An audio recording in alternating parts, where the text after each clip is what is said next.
Di sini saya akan perkenalkan platform terbaru yang saya kembangkan. Ini terkait dengan DAS di seluruh Indonesia. Jadi platform ini saya buat atas latar belakang karena mungkin cukup rumit ya ketika kita mendownload data terkait dengan DAS untuk pemodelan hidrologi, baik itu rainfall runoff model maupun analisis hidrologi lainnya seperti analisis frekuensi, lalu kemudian penentuan curve number untuk model rainfall runoff, lalu kemudian erosi dan seterusnya.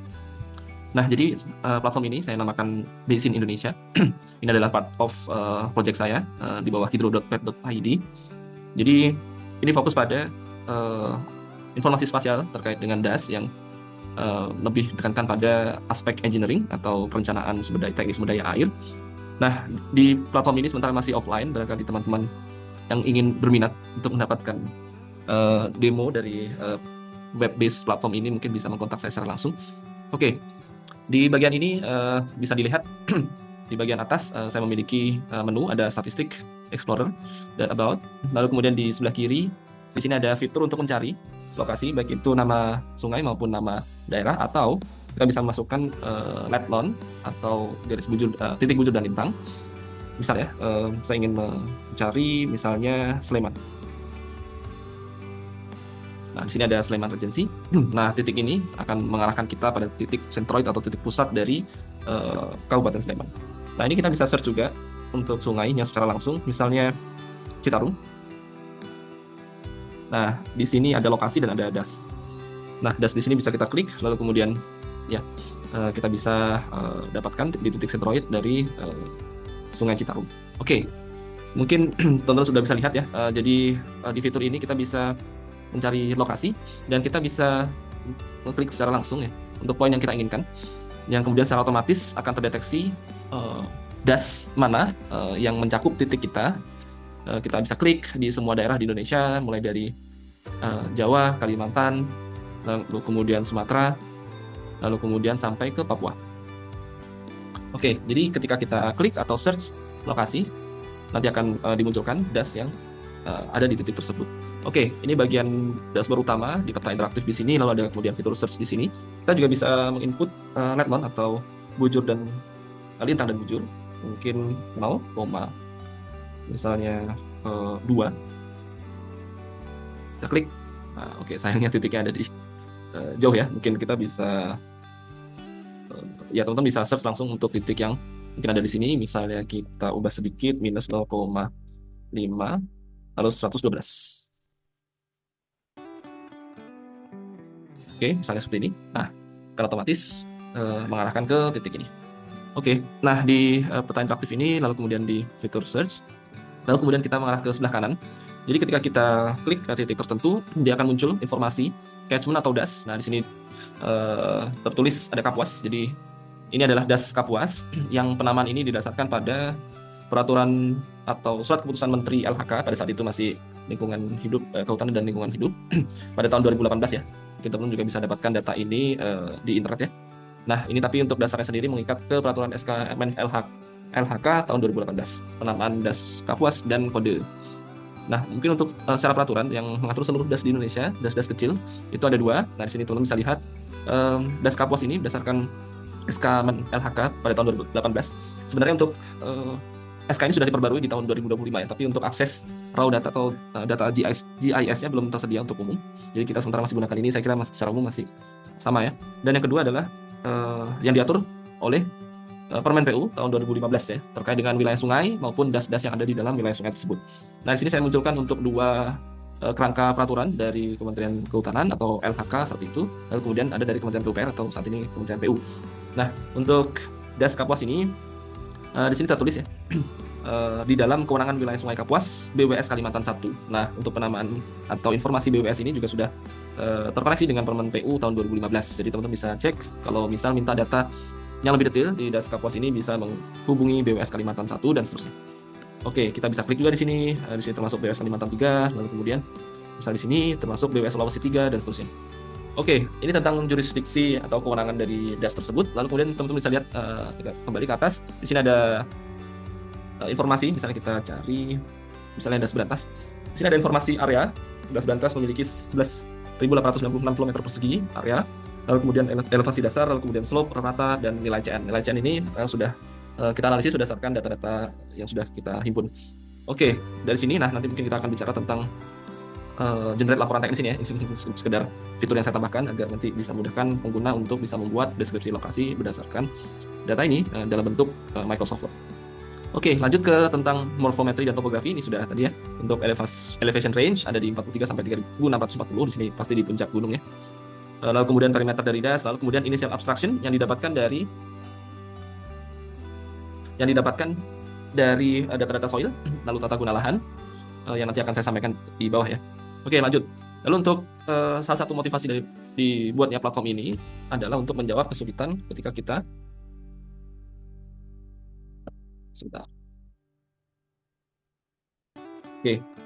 menjawab kesulitan ketika kita melakukan pemodelan rainfall runoff. Jadi di sini output utamanya adalah memberikan estimasi dari SCS curve number yang didapatkan dari beberapa data ya. Utamanya adalah data hydrological soil group, lalu kemudian tata guna lahan, lalu kemudian termasuk sifat tanah, tapi ini sudah diwakili oleh HYSOC atau hydrological soil group ya. Nah, utamanya adalah tutupan lahan dan HYSOC ini ya. Ini SCS curve number ini bisa digunakan untuk model rainfall runoff atau hidrogas satuan SCS. Ini ada 3 angka dengan asumsi ketika dry, normal, dan wet ya. Wet ini mungkin cenderung saturated. Nah, untuk nilai ini bisa ditentukan oleh pengguna atau dipilih oleh pengguna. Lalu kemudian ada nilai kapasitas total storage 66 di sini ya. 66 mm, lalu kemudian ada initial abstraction yang bisa diinputkan ke parameter hidrogas satuan dalam model rainfall runoff. Nah selanjutnya fitur dalam website ini memberikan juga informasi iklim dan curah hujan yang sumbernya adalah dari CHIPS, data satelit yang dia cukup baik dalam hal klimatologi bulanan. Jadi ini saya gunakan karena dia unggul memang di klimatologi ya. Nah, rata-rata tahunan contohnya di Das Bengawan Solo ini adalah 2225. Nah, kita bisa lihat untuk das yang berada di interior hutan dari Kalimantan, ini bisa dilihat untuk iklim curah hujan ini pasti lebih tinggi ya, apalagi mungkin di das sesayap ini sampai 4114 mm per tahun. Nah, selain dari rata-rata tahunan, saya juga berikan di sini tren apakah ada peningkatan atau penurunan tren hujan tahunan. Nah, kebetulan di sini trennya stabil, sedangkan untuk sand slope atau perubahannya memang ada 3,8, tapi ini tidak cukup dikatakan signifikan ya. Jadi menggunakan main candle test ini masih dalam klasifikasi stabil ya. Lalu kemudian di sini ada variabilitas antar musim, musim kering, musim hujan, dan seterusnya ada 34% CV atau coefficient of variation. Nah, lalu kemudian saya juga berikan di sini rejim musim. Nah, kebetulan di das sesayap ini termasuk tipe rejim ekuatorial yang secara umum dia tidak memiliki perbedaan antara yang cukup mencolok ya antara hujan-hujan di musim kering dan musim basah ya. Nah, sedangkan di das misalnya di Jawa Timur, Nusa Beratas, nah kita bisa lihat untuk perbedaan musim kering dan musim hujan cukup signifikan. Nah, ketika dia tipe rejimnya monsunal, ini kita bisa definisikan awal musim kemarau Mei, awal musim hujan November, puncak musim kemarau Agustus, lalu durasi musim kemarau di 5-6 bulan. Nah, ini bermacam-macam, kita bisa lihat misalnya di Papua atau bahkan mungkin yang ekstrim di Nusa Tenggara ya. Dengan threshold yang sudah ditentukan di sini berdasarkan klasifikasi BMKG itu di 150 mm untuk batas kemarau ya. Nah, ini dia memiliki durasi musim kemarau lebih panjang ya, 7-8 bulan dengan seasonality yang mungkin mirip-mirip ya dengan di Pulau Jawa, tapi dia sampai November masih musim kemarau. Fitur selanjutnya di sini diberikan juga untuk tutupan lahan berdasarkan ESRI yang berlandaskan Sentinel-2. Nah, di sini teman-teman bisa lihat untuk proporsi dari tutupan lahan masing-masing dari hutan, lalu pertanian, dan seterusnya. Lalu ini juga diberikan kelompok hidrologi tanah HSG tadi ya. Nah, untuk penentuan SCS di sini didominasi misalnya C dan D ya. Untuk nanti bisa ditentukan SCS menggunakan matriks yang teman bisa akses juga. Lalu kemudian ada sifat tanah di sini, clay content dan ocean density. Ini keterangan tambahan ya untuk mungkin kalau teman-teman mau memodelkan soil group sendiri ya, ini bisa didasarkan pada clay content. Lalu kemudian saya tambahkan juga untuk tutupan vegetasi. Nah, ini mengindikasikan apakah ada perubahan tata guna lahan khususnya vegetasi meningkat atau menurun. Nah, ini untuk mengindikasikan apakah das tersebut cukup kritis, vegetasinya berkurang jauh atau konstan atau seperti apa ya. Nah, ini bisa kita lihat di sini contohnya ya, ini membaik ya. Nah, ini mungkin indikasinya ya at least sama ya, tidak ada pengurangan. Nah, kalau seperti ini berarti kondisi hulu masih cukup terjaga dan belum ada perubahan tata guna lahan yang masif. Lalu kemudian di sini juga ditambahkan untuk potensi erosi. Ini mungkin ini masih beta ya, jadi potensi erosi di sini masih hanya sebatas indikasi untuk referensi saja karena penentuan ini masih berdasarkan hujan tahunan.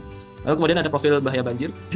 Ini juga hanya indikasi apa ya, atau simplifikasi dari parameter-parameter slope, lalu kemudian jenis tanah dan seterusnya. Nah, di sini juga dibagi hulu, tengah, dan hilir. Apakah dia memiliki potensi hazard yang tinggi, rendah, atau menengah. Nah, lalu kemudian saya tambahkan juga berdasarkan data terbuka atau open data dari PU, misalnya kita ambil satu das sini di Ciliwung. Nah, di sini saya dapatkan dari portal Kemen PU ya, di Sigi PU. Teman-teman juga bisa akses, ini terbuka, bisa di-download, dan ini saya masukkan di platform ini.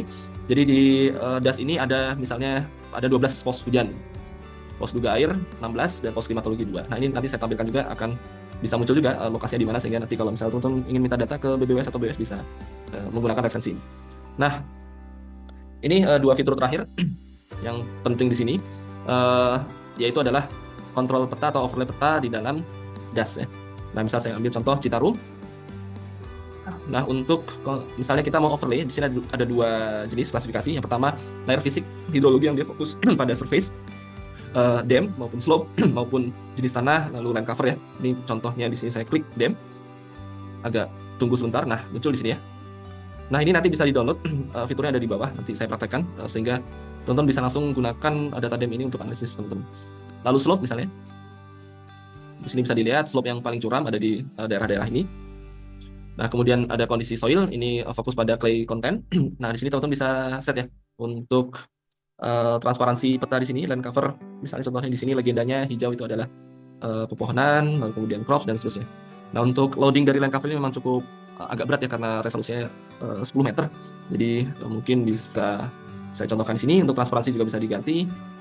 Nah, oke. Nah, selain dari parameter surface atau ya ini meliputi dam dan seterusnya, ini ada layer iklim ya.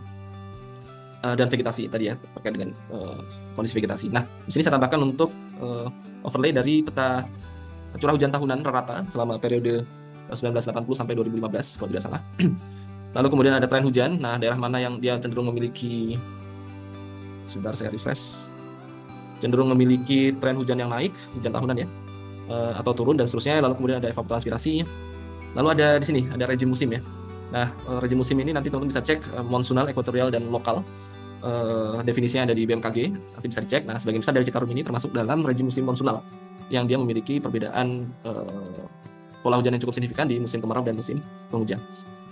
Lalu kemudian awal musim kemarau, awal musim hujan. Nah, awal musim kemarau sebagian besar memang ada di Juni ya, Mei, Juni. Lalu kemudian awal musim hujan rata-rata ada di mungkin bulan Oktober, November, Desember ya. Lalu kemudian ada durasi musim kemarau. Nah, durasi musim kemarau cukup menarik di daerah sini ya, Citarum ini, di daerah hilir itu dia memiliki durasi musim kemarau yang lebih panjang ya. Ini satu das kecil di Pulau Jawa, mungkin kita bisa cek untuk das besar yang ada di Rokan di Sumatera ya. Kita cek durasi musim kemarau, apakah ada perbedaan antara kondisi hulu dan hilir ya. Ini cukup menarik ya.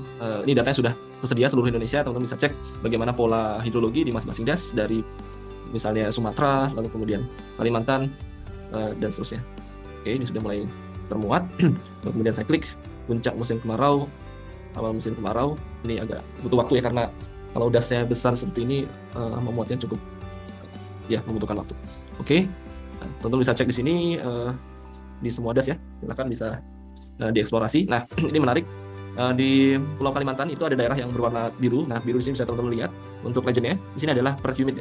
Perhumid ini secara singkat ya adalah daerah di mana dia tidak mengalami musim kemarau sama sekali. Nah, ini cukup umum terjadi di pedalaman Kalimantan ya. Nah, di sini termasuk klasifikasi rainforest ya. Jadi hampir sepanjang tahun dia hujan. Dia adalah daerah namanya perhumid ya. Oke, lalu kemudian teman-teman bisa unduh data tersebut. Nah, data-data yang sudah tampil tadi bisa di-download secara mudah ya. Misalnya saya ingin mendownload DAM. Klik, nah sudah langsung masuk. Nah, sudah masuk di folder saya. Misalnya saya punya QGIS, saya masukkan sini. Nah, sangat mudah. Ini sudah terklip untuk das masing-masing.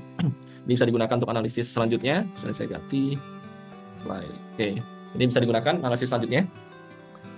Walaupun memang delineasinya ini berdasarkan clipping langsung dari vektor ya, tapi mungkin bisa digunakan kembali, mungkin didelineasi ulang, tapi mungkin nanti jadinya lebih kecil ya. Tapi tidak masalah. Nah ini untuk data awal ya. Untuk deskripsi lokasi studi juga sudah sangat cukup. Oke, nah ini kita bisa juga download misalnya curah hujan tahunan. Nah, ini. Nah, untuk curah hujan tahunan resolusinya memang lebih kecil. Nah, dia graded ya, karena data klimatologi ini tidak sebaik resolusinya seperti data DEM ya. Jadi ini sudah cukup baik di 0,05 derajat berdasarkan data CHIPS ya. Nah, bisa kita nah, ini sangat-sangat membantu untuk kita bisa mendeskripsikan das ini ya dari sisi hujan, lalu kemudian surface, dam, slope, dan seterusnya. Nah, ini fitur di bagian ini ya, sudah saya urut dari atas sampai bawah. Nah, di sini kita bisa mengunduh laporan. Ini saya hanya sekedar saya tambahkan, nanti akan saya perbaiki lagi di versi selanjutnya. Nah, ini sudah masuk beberapa deskripsi, memang masih dalam bentuk tabel, tapi di sini menarik, ada peta, nanti mungkin juga akan saya kembangkan lebih lanjut. Untuk peta ini mungkin bisa langsung plotting peta DEM, peta hujan, dan seterusnya. Lalu kemudian di sini ada grafik pola hujan bulanan yang biasa kita mungkin harus mencari-cari di dokumen BPS maupun dokumen pola PSDA dan seterusnya. Tapi di sini sudah langsung bisa keluar pola hujan bulanan. Memang ini masih berdasarkan data satelit, tapi CHIPS ini sudah sangat-sangat baik bisa merepresentasikan jumlah hujan bulanan atau tahunan. Oke, nah ini mungkin ya tambahan, nanti akan saya detailkan lagi untuk laporan yang bisa di-download dari platform ini. Oke, nah selain ini nanti mungkin bisa dieksplor lebih lanjut. Lalu kemudian ada statistik dari seluruh das yang ada. Ini karena dasnya sangat banyak, ada puluhan ribu das, jadi ya loadingnya cukup berat. Ini pun juga saya run di localhost ya, jadi ini sebenarnya masih offline. Mungkin dalam waktu dekat jika ini cukup baik dan teman-teman atau komunitas butuhkan ya, mungkin saya deploy untuk menjadi online. Lalu kemudian ada Explorer, kita bisa mengetik misalnya Bengawan Solo. Ini mungkin saya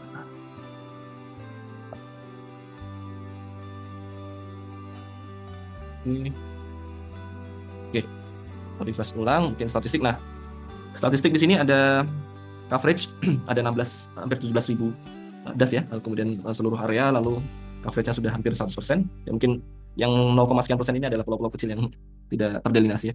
Lalu kemudian ini ada ranking menarik ya. Ini ada most urbanized das. Di sini ada Kali Buaran. Kalau kita lihat di sini memang di jantung ibu kota ya. Nah, di sini tutupan lahannya sebagian besar urbanized ya.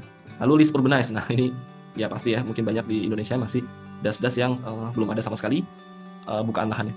Lalu kemudian macam-macam ya, ada largest basin Kapuas, di sini ada sampai 100.000 km. Lalu ada lowest runoff, di sini pasti ini pulau kecil ya. Ini tidak cukup akurat, tapi ya memang begitu adanya ya, data mengatakan seperti itu. Lalu kemudian highest runoff ini pasti ini pantesan ya, memang di laut ya, jadi runoff ya 100%. Ya ini tapi datanya memang itu didefinisikan sebagai das ya, jadi ya itu termasuk outlier sudah. Lalu kemudian steepest terrain, nah ini juga ya karena ini ekstrim ya, jadi mungkin yang keluar jadi kayak gini ya. Nanti mungkin saya filter ulang untuk bisa kemudian muncul yang lebih realistis ya. Lalu kemudian nah ini summarize dari data ini. Lalu kemudian Explorer, kita bisa search misalnya Bengawan Solo. Nah, Bengawan Solo di sini ada informasinya. Nah, bisa kita klik ya. Lalu misalnya kita mau Ciliwung. Ini yang mungkin mirip-mirip ya, karena dia punya kata Ci, jadi yang keluar semua yang ada Ci-nya ya. Nah, ini juga bisa diklik dan seterusnya. Lalu kalau teman-teman menginginkan detail dapatnya dari mana datanya dan seterusnya, ini juga sudah saya sediakan untuk fitur about ya, untuk memberikan metadata lengkap dari semua data yang muncul di platform ini. Nah, terakhir saya tambahkan juga untuk layer yang bisa muncul di peta interaktif ini. Pertama adalah layer wilayah sungai. Ini hanya wilayah sungai pusat atau dalam kewenangan BWS atau BWS saja yang muncul di sini, karena memang datanya yang tersedia hanya ini. Lalu kemudian sungai. Nah, sungai ini sudah seluruh sungai di Indonesia. Memang ini jadi berat platformnya karena cukup detail untuk vektornya, sangat banyak. Nah, ini didasarkan pada data set terbuka ya. Lalu kemudian ada infrastruktur PU. Nah, ini menarik untuk indikasi awal ketika kita mencari data ya. Nah, untuk mencari data ini misalnya saya ingin tahu di daerah ini ada berapa pos curah hujan. Nah, ini bisa teman-teman klik ya. Misalnya di sini. Pos curah hujan, waduh, Gonggang. Nah, sini ada pos curah hujan ya. Nah, ini bisa dicatat ya untuk kemudian kalau ingin menginginkan data detailnya bisa request ya. Lalu kemudian data yang lain ada pos duga air. Oke, ini bisa diaktifkan dan nonaktifkan. Pos duga air atau AWLR atau pos klimatologi. Selain dari hujan ya ada pengamatan yang lain. Pompa banjir, nah mungkin beberapa daerah ada banyak pompa banjir seperti daerah Semarang ya. Lalu kemudian ada mata air dan seterusnya. Nah, ini didasarkan pada data SIGPU ya. Nah, oke, teman-teman, ini sudah meliputi semua fitur dari platform DAS atau Basin Indonesia ini. Barangkali kalau berminat, ini dianggap cukup bermanfaat untuk komunitas dan teman-teman akademisi, konsultan, dan seterusnya. Mungkin akan saya deploy menjadi online ke depannya. Terima kasih.